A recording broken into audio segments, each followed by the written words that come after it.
Hello, it's Ruby, and today I'm going to be doing a study day. I will possibly be starting my PhD at Oxford this October, and I wanted to get some things in order and do some preparatory work, study-wise, before then. So I started off by writing my to-do list in my academic planner, of course. I don't know why I wrote it here because this is the day-to-day, so I'm just going to have to switch the two. The first thing I did was make a template. This is a fact file template for different authors that I'm hoping to write about for my PhD. I thought the guided questions would be helpful when researching, and I just like the idea of keeping all of the key information in one place. And then I tried out the template and filled one in for Charlotte Bronte, which is what you can see me doing here.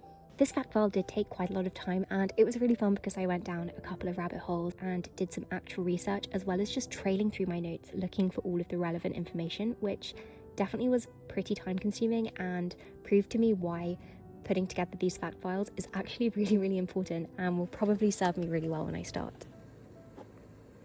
I've just made a set of notes on Charlotte Bronte, and I've done like the provisional, just basic information for the other templates. Namely, I found key manuscripts and then linked their library reference numbers so that I have a record of them, which is quite a time-consuming task. I have a database which I used to keep completely updated with all of the manuscripts that I saw. So here I've got the sources, and then here I've got the shelf numbers. But in 2025, I didn't update this at all, so I would go to the library, I'd see manuscript, and then I actually wouldn't catalogue them here internally. So I knew I'd seen really interesting things, but I didn't actually have a note of where they were, which is really silly. Like, if you see any manuscripts, having a database like this is incredibly useful. I've now re-updated my one with everything I saw in 2025, but it was time consuming and would have been much easier just to have done it at the time.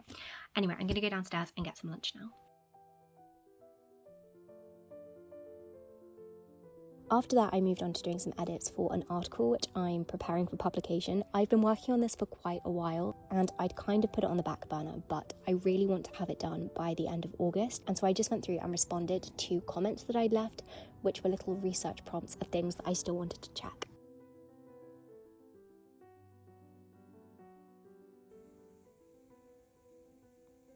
You're so cute. You're so cute.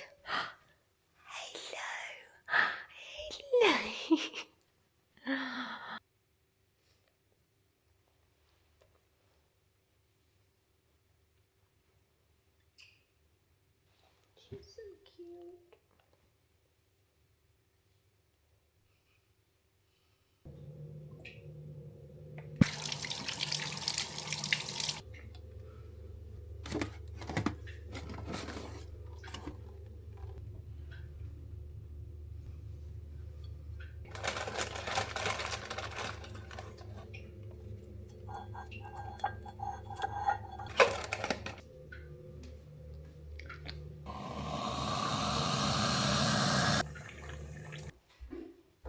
After that, I went through an interview I did and made a note of the highlights. This did take quite a long time, actually. They were interviews for the Magic Faraway Tree, which I did back in March with Jack Edwards' Inklings podcast. It was the most extraordinary experience, and I'm posting them now on Instagram to align with the US release of the Magic Faraway Tree. It's coming out this August, and it's amazing. You definitely have to watch it. But I was writing out all of the key moments from the interviews that my editor was then going to cut together into short form videos. And then after that, I did some more work on that article, responding to comments and clearing up a few paragraphs. All done with that. I think I might now print it, and then I can go through and annotate it, because I think annotation is the best way to edit an essay or any kind of piece of writing.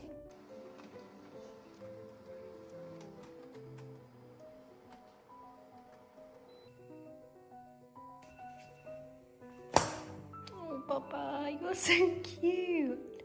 I scroll all over everything I write. It's fantastic because reading it on paper makes you read it with a new set of eyes, and I always end up seeing things that I otherwise would have missed, or just kind of realizing that certain things don't read right. And I really like being able to draw lines to switch different words or like just cut through whole sections. It's very satisfying and a really necessary part of my writing process. Whilst I'm annotating, I'll always keep a little to-do list of things I still need to do, and so this is my to-do list for today after having worked on the essay.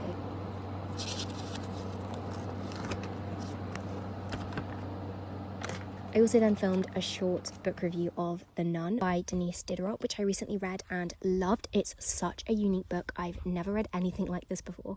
It's so hot.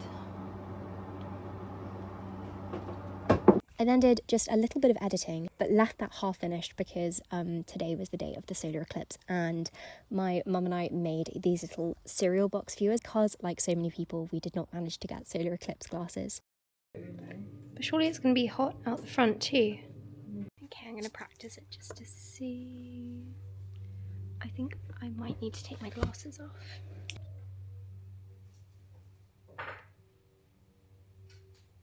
Yeah, I can see it. It kind of worked well, but in the end, I actually borrowed my neighbour's glasses and he very kindly shared these with us. So we got to see it through the glasses, which was wonderful, and it was so extraordinary. Oh my goodness, I cannot believe that we've actually seen this with our own eyes. It's just so eerie, and the way that the light fell on the garden was just so exquisitely beautiful, like nothing I've ever seen before.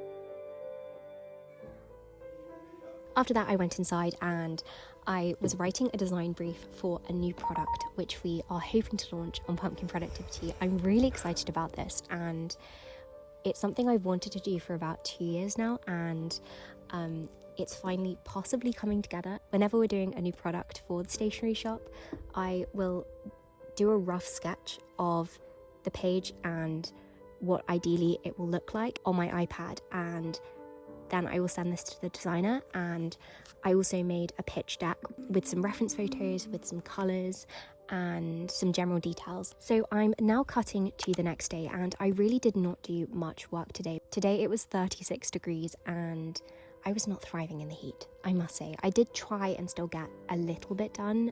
Namely, I typed up the annotations that I'd made to that essay yesterday, and also did a little bit of research into one action point which I'd left the day before.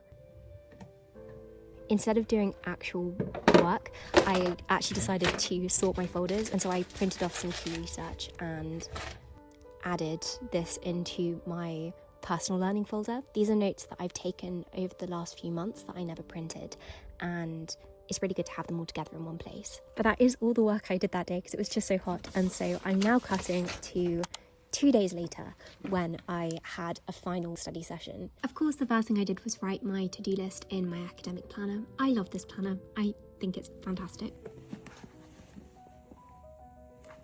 So yesterday I read that the writer William Goodwin would start every day by writing, but it wouldn't necessarily be something like creative or literary. It just could be anything. That could be copying, it could be transcription, it could be letter writing. I really like this as a habit, and I'm going to try doing it from now on. And so this morning I started off by doing some journaling and I wrote a letter. Next I filled in another of those fact file profiles that I showed you on the first day of this video.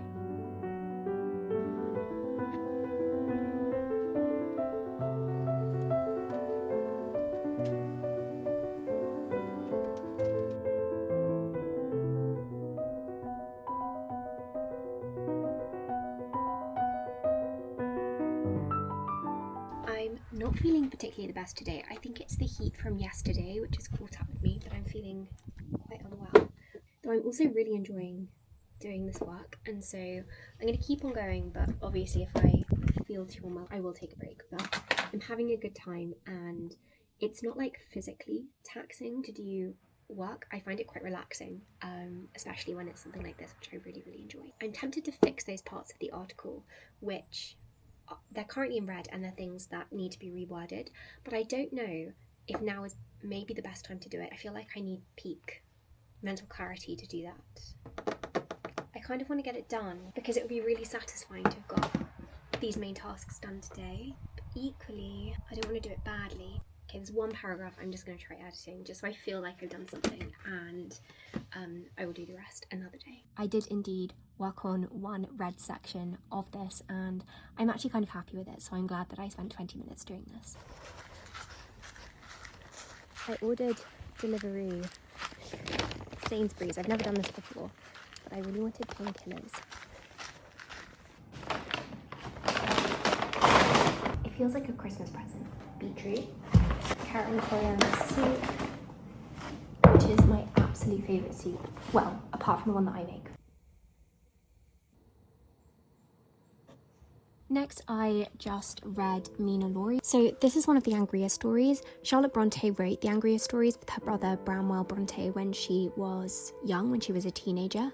But this is the last one she wrote, and she wrote it when she was 22. So it does read as quite different from the earlier ones, which kind of makes sense. I have read this before, but a while ago, and I've been meaning to reread it and properly annotate it. It's a romance story with a political background. I don't think I'd go as far as to say that I enjoy it, but I do find it interesting, and I almost think the whole thing is worth it just for the final page.